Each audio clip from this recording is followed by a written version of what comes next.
Good afternoon. My name is Caroline Angiello. I'm the past president of Community Nexus, and I'm a licensed clinical social worker. I work in the OPWDD field. I work in the mental health field, and also I've done my fair time in child welfare.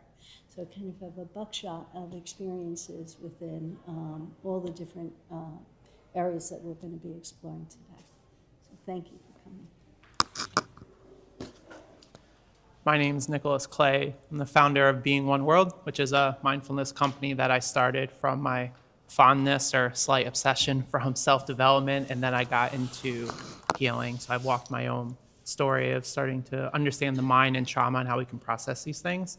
So I serve as an integrative coach practitioner, or you can look at me as a holistic coach, where I offer mindfulness self-development to individuals and to organizations, to teams. And when you're working with people, there's just no getting around addressing some of the things that are in the past, because those are the things that hold us back and limit our self-development.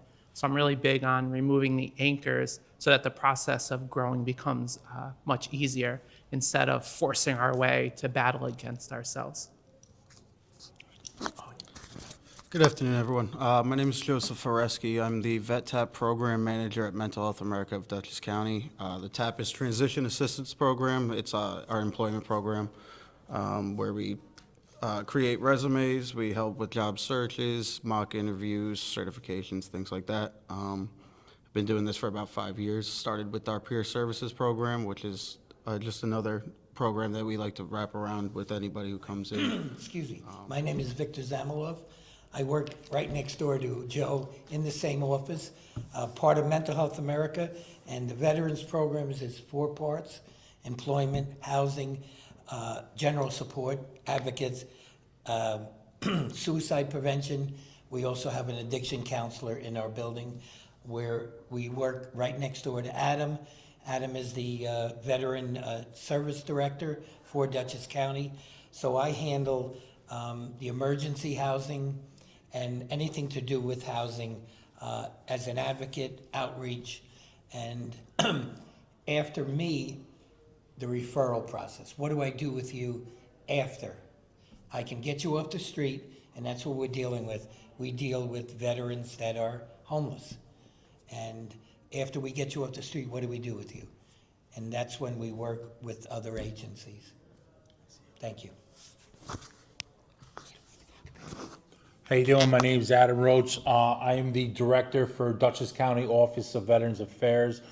Prior to my position where I'm at now, I started the MHA of Dutchess County. It was called the Vet to Vet program. It's a peer support program. It is a state-funded program that comes through the county under the Joseph P. Dwyer program. Just a little insight on Joseph P. Dwyer. He was an Army medic. Served in Operation Iraqi Freedom, one of the first units there. I was a Marine, or I am a Marine, served in OIF as well. My unit was the first unit into Iraq in 2003. I was an infantry Marine.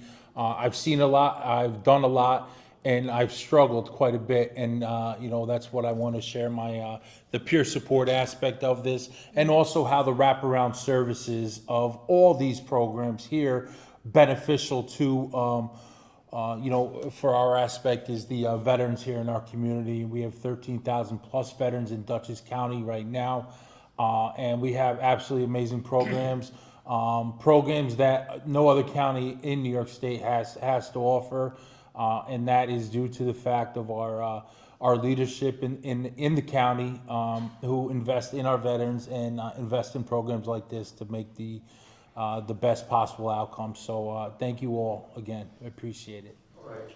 Hi, everyone. I'm Aiden Quinn. I am. You may have seen me running around the building, doing odd and end. I might have taken pictures of your company stand, but I'm going to be the facilitator, and I'm going to be asking these ladies and gentlemen some very important questions. How can we redesign community mental health services to move beyond crisis response and truly support long-term recovery, inclusion, and personal fulfillment? Yeah, that's a great question. My approach has been always to support people in mental wellness, and that includes stable housing, supportive employment, timely medical, behavioral care, strong community connections. And these needs are not isolated. These are basic human needs that we all have, and they're deeply interdependent.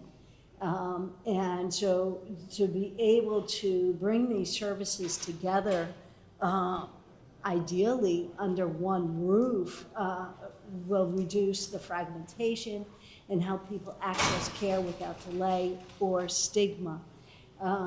And so it could be for anyone in need, regardless of insurance or income or background, making it especially impactful for underserved populations, including veterans, individuals with disabilities, and those facing chronic health conditions or housing insecurity. So, what narratives or strategies can effectively shift public and policymaker attitudes to see mental health care as a foundational investment rather than a reactive cost? Can I answer? Yeah. That's out of our realm, because we are in the ground with the people with housing and employment. The mental health part of it is the Mental Health America. So it's above our training and above our. I can answer that. Yeah. I can answer that, yeah. As far as the investment that Dutchess County has made in this, in the certain grants, and also New York State as well, as the Dwyer grant that I was talking about, that's $192,500. And then what our investment is for Dutchess County is the $350,000 that we put towards our veterans' employment and also our veterans' housing. Because when you really look at the whole realm of everything here, it all coincides. It really does. It all coincides. If a veteran comes into our office and that specific veteran loses their job, without that job, what happens? You don't make money. Without making money, what happens? You do not have housing. Without proper housing, you know, that turns into homelessness.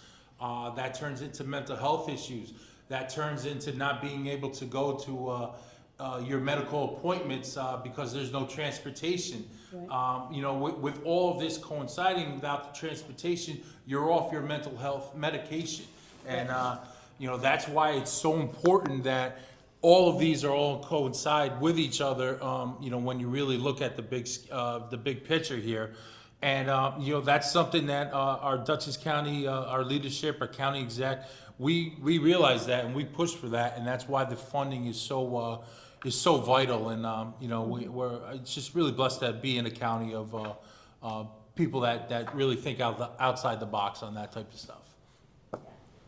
That was a very descriptive statement, and I think that is absolutely something that should be that should be pushed.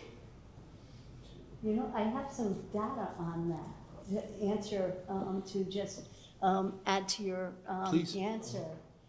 So according to the National Council for Mental Wellbeing, individuals receiving services such as what we have just described, they experience a 63% reduction in emergency room visits and a 40% drop in homelessness.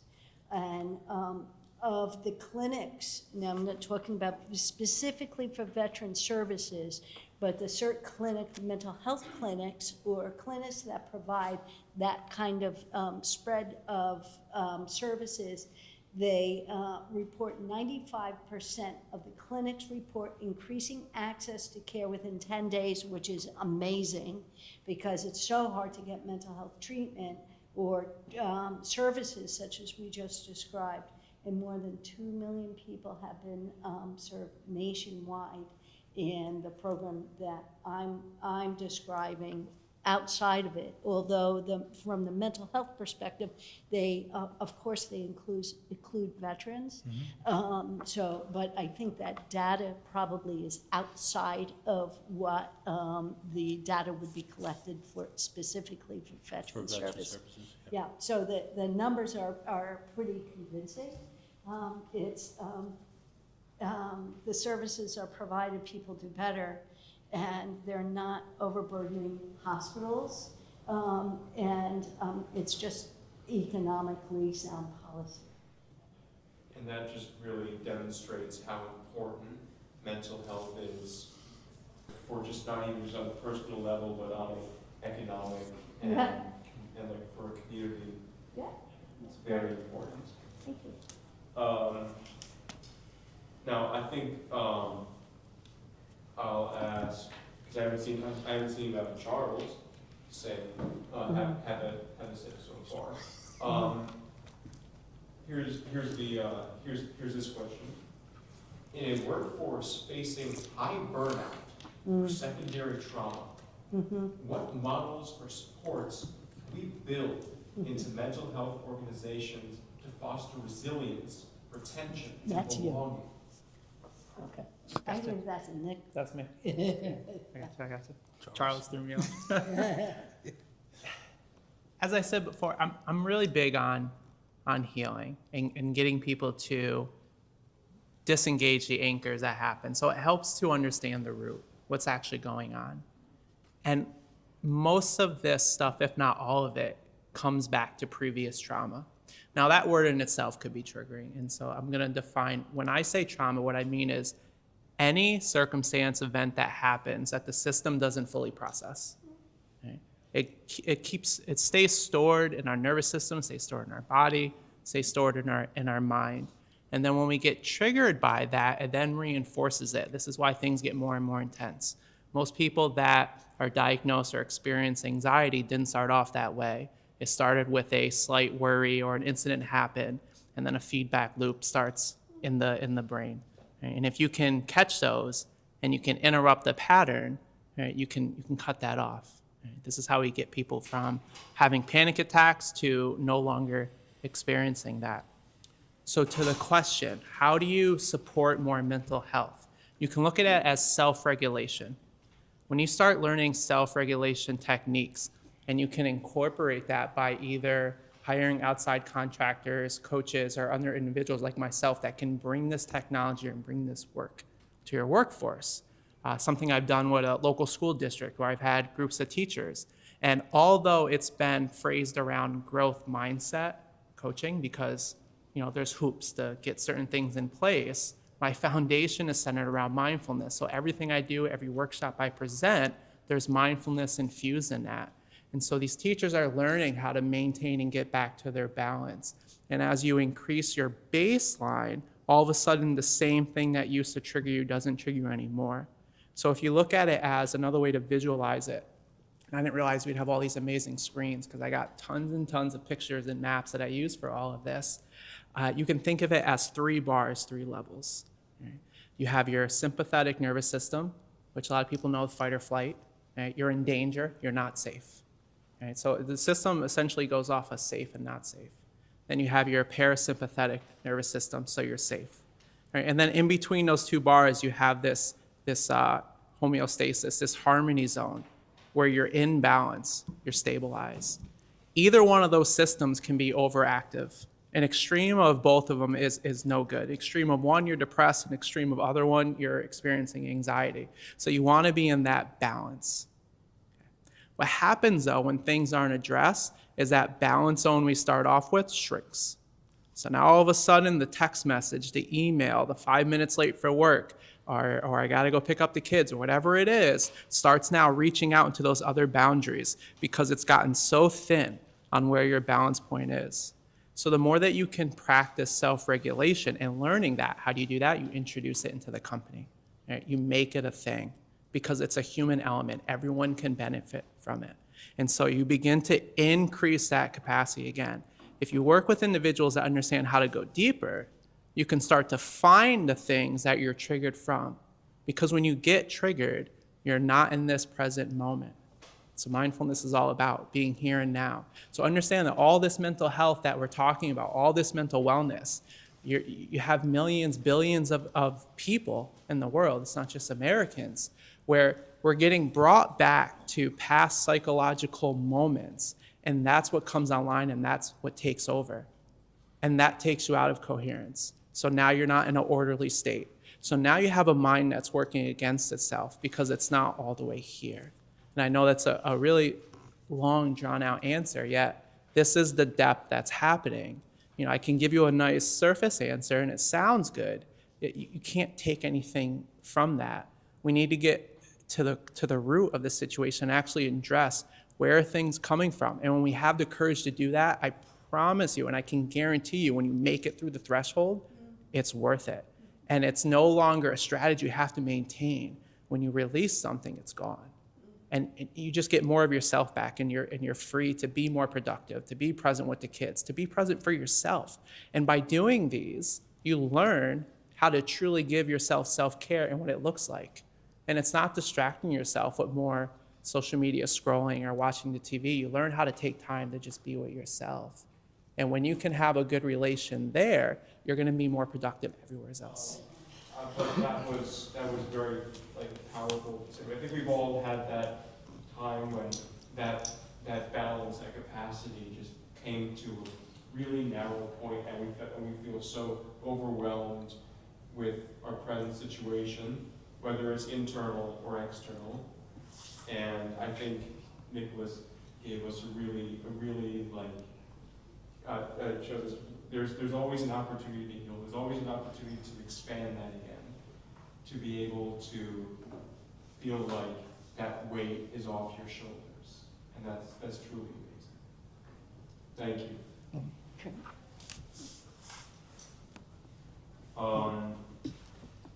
And well, I wanted. Do any of you have any questions? Oh, does that go through our list of questions? I feel like I took up all my time. I would. I want to open it up to you guys. Yeah, if Does they have anyone here have questions for us specifically on that?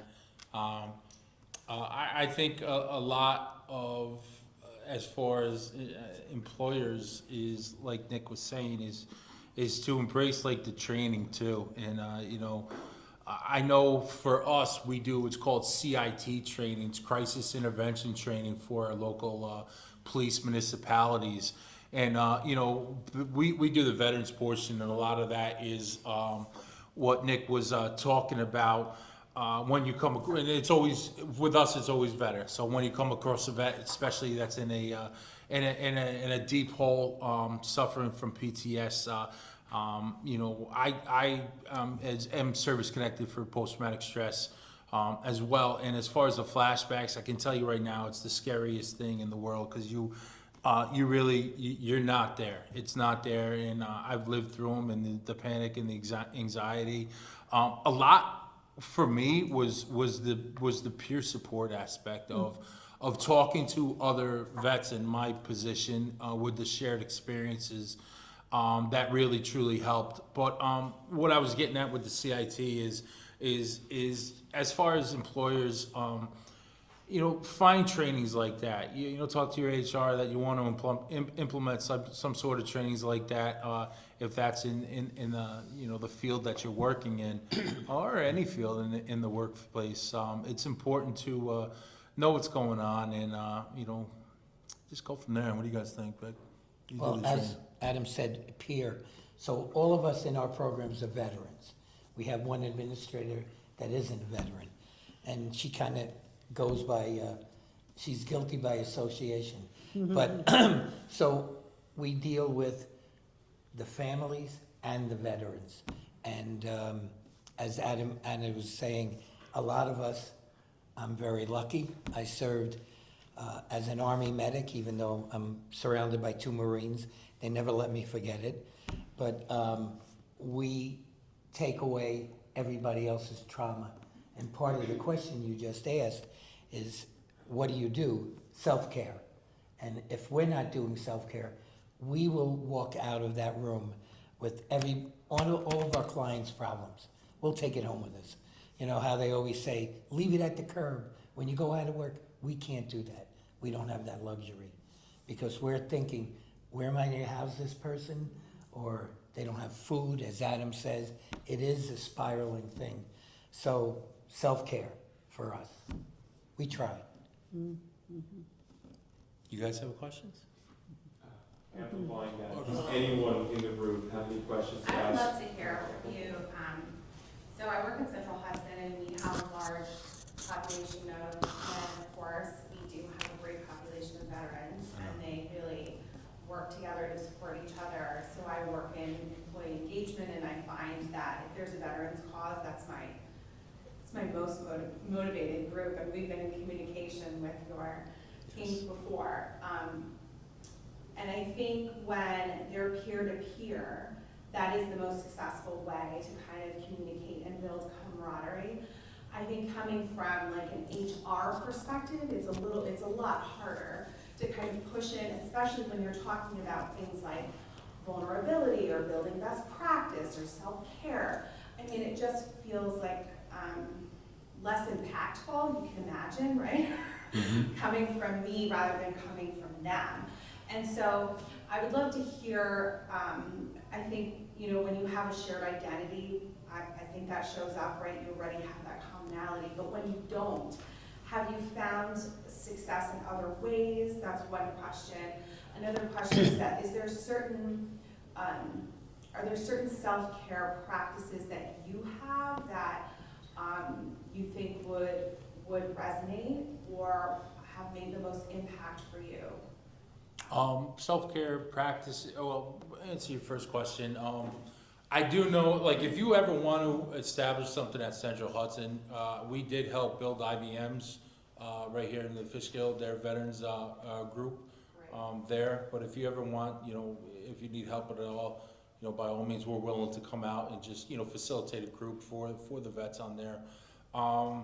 Other ways of helping without peer support, I'll be honest with you, it's never worked for me. I'm being honest with you. That's, for me, it's never worked. Even talking to mental health professionals, it just never clicked for me. And I always had, maybe it was me coming in there, like, you have no idea what I've seen, what I've gone through, and things like that. But when I talk to another combat veteran that was deployed when I was deployed, or even Vietnam vets they're unbelievable because, no matter what it is, it's that shared experience, like I said, that really helps best for as far as for me. And literally, I've been sober now for 17 months, coming July 7th, and stopping drinking was a major thing for me. Then also just taking walks outside. That's my self-care, just getting outside and being around nobody. That's what it is, just being around nobody. That's how I can clear my mind and, take what's happening at work and just put it away for there and just taking a walk out in nature. So that's helped me. Yeah. I wanted to dovetail on that. When you asked, or someone else asked, about peer, if you don't have the peer-to-peer, how do you foster that? Well, that's up to us, is when I have, like me, I'm an older person, I get someone in their 20s, how do I connect with them? And that's part of the bonding. You have to find a commonality and then work with it. How does a 10-year-old relate to someone that's 50 or 60? You have to come down to them because they're not coming up to you. But finding that commonality and then working with that. So that's either part of our training or part of our life experience. And I wanted to back the self-care because there's a lot to that, like taking walks in nature is a viable practice. Another popular term that's been coming out now is grounding. And if you can do it barefoot, that is, again, a viable practice. These things that used to seem mystical, we now have the instruments that can measure it, and we demystify these things. There's something there when we connect to nature. It can give you a whole thing on the communication that happens between plants and all that. Like there's something really there when you're connecting there. Breath work also works really good, and that's a great way to regulate your system. Doing yoga can be really good as well, and there's different types too. That's really good because you're getting connected with your body.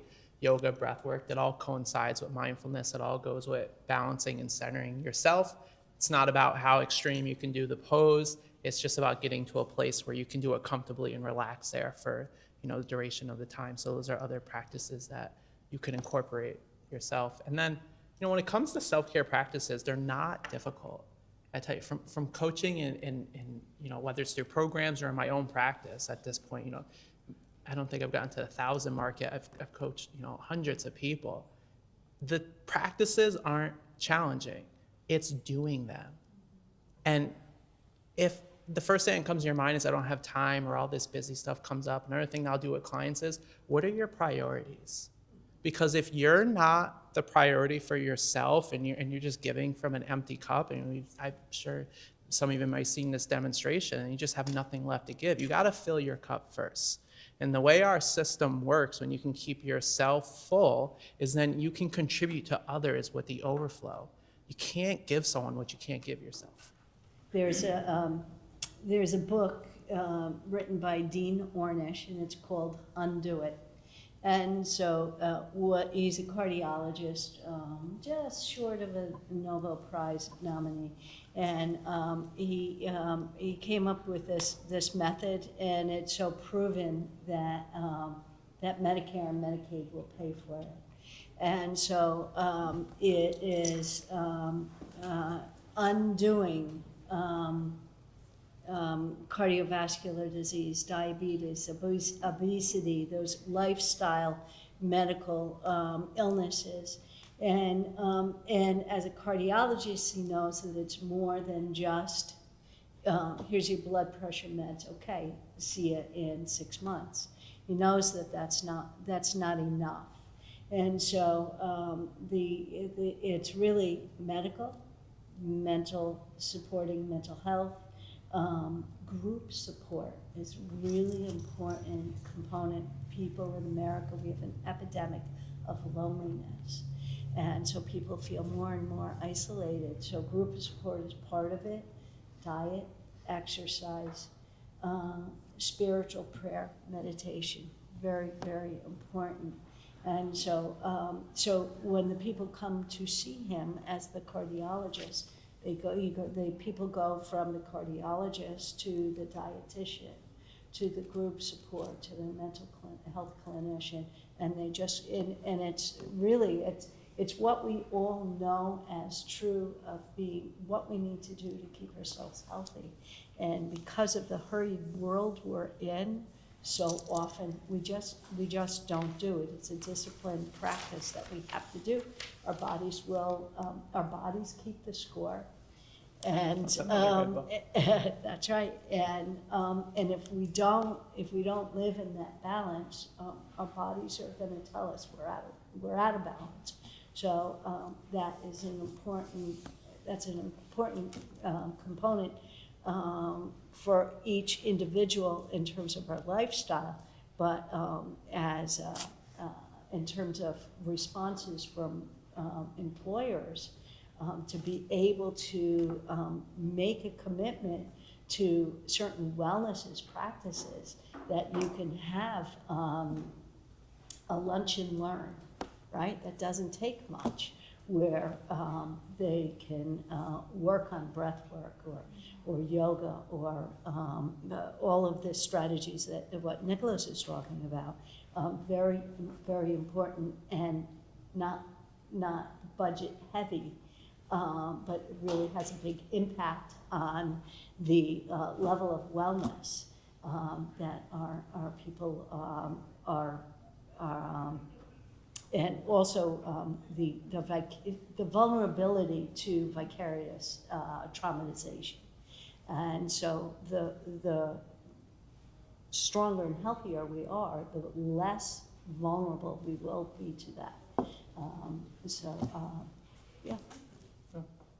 I'm going to add maybe an oversimplification, but anything that you do that's not harmful or illegal to relieve the stress that we take on everyday life, work or not work, works.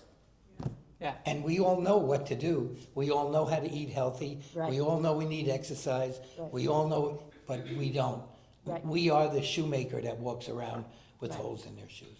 Oh, hi, thank you so much for coming today, and I really appreciate all the work you guys are doing in the community. I just want to know, with the difference in preventative and reactive care, which is more cost efficient, and then which is more, in your own personal experience, just which is more rewarding, like which gives you the most joy? Can I go?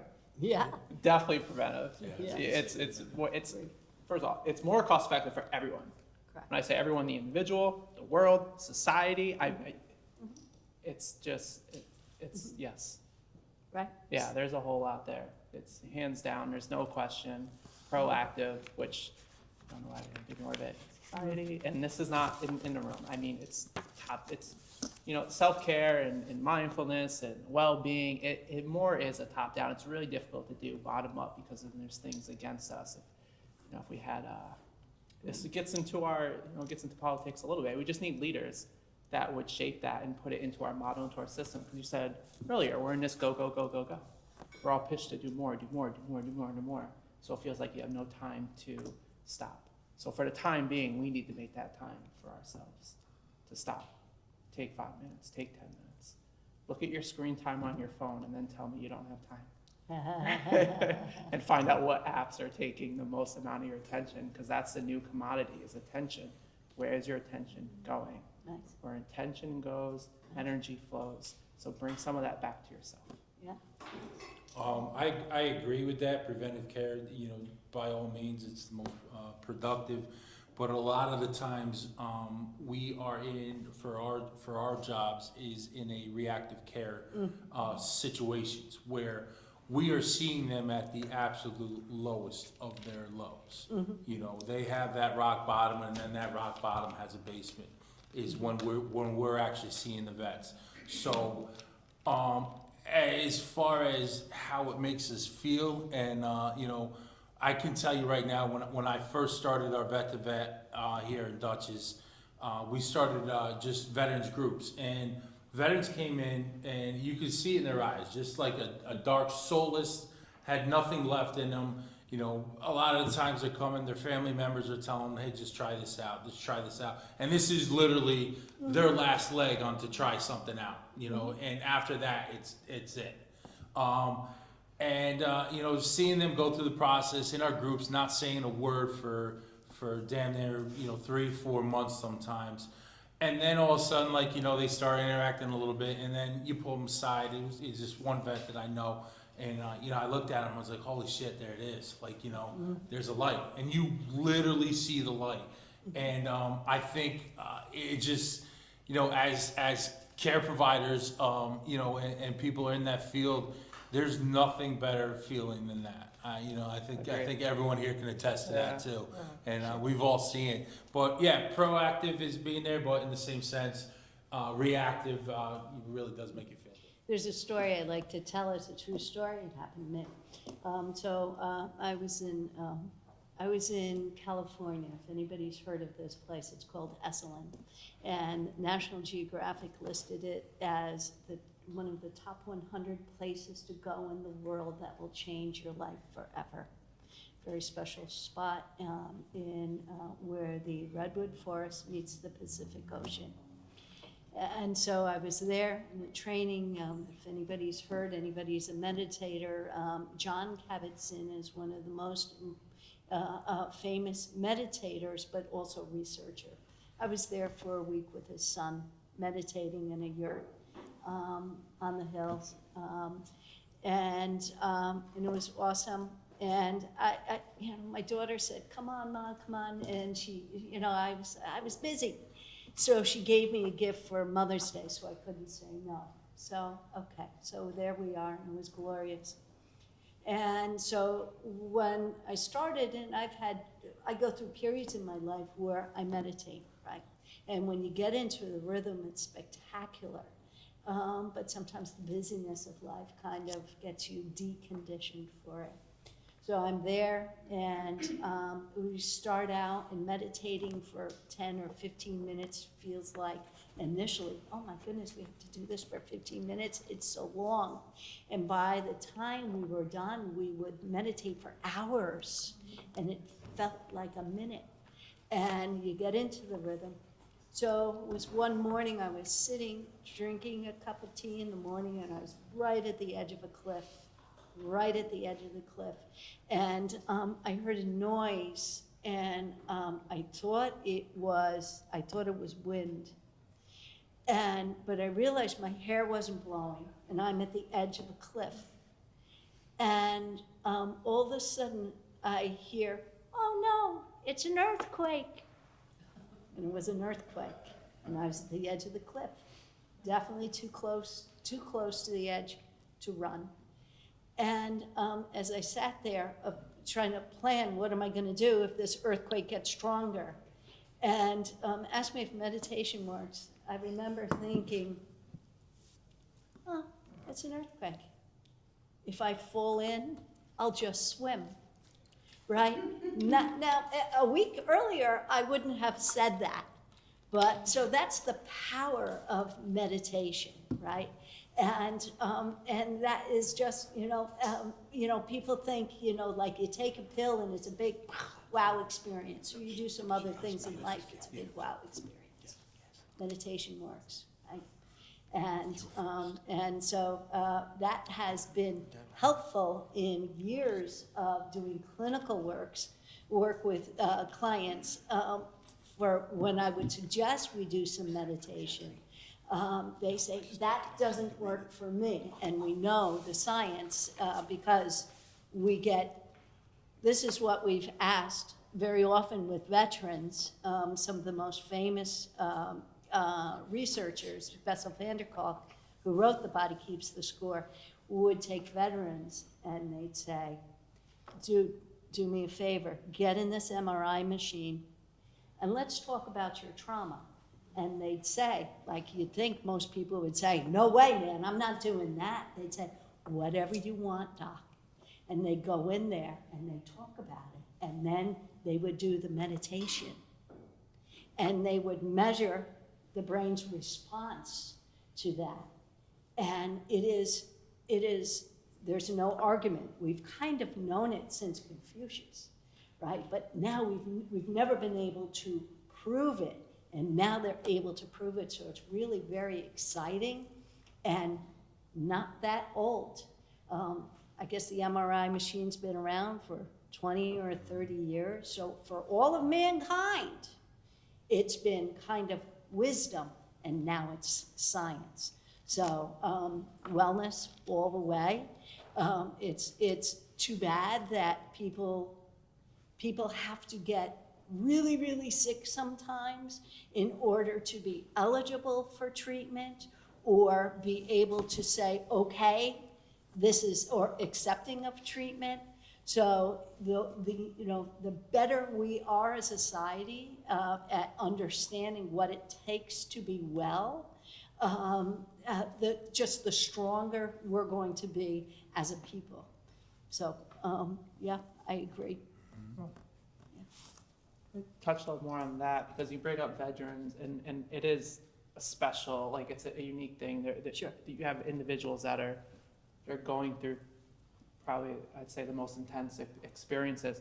And meditation brings you to your inner world, and that's not always comfortable. So, but there's techniques though you can work to get closer to that. Sure. You can go in and out, so you can touch it.